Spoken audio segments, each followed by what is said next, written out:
Jogging, jacks, cross-country skis, even kicks to the front are things that we can do on land.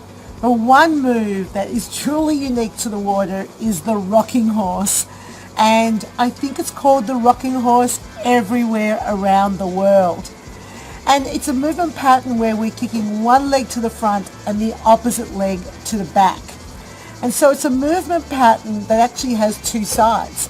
Unlike jogging, jacks, cross-country skis and kicks, one leg goes forward, one leg goes back, and that means that we then need to change legs at a certain point. But basically that's what we're going to be talking about, the rocking horse, different ways of doing the rocking horse and nailing down on the technique. And also we're going to be working with how do you demonstrate it effectively, because at the end of the day you can be the best instructor in the world, but if you don't demonstrate well on pool deck, you're going to see all sorts of different variations in the water as well. So it's about being really clear with your demonstrations too.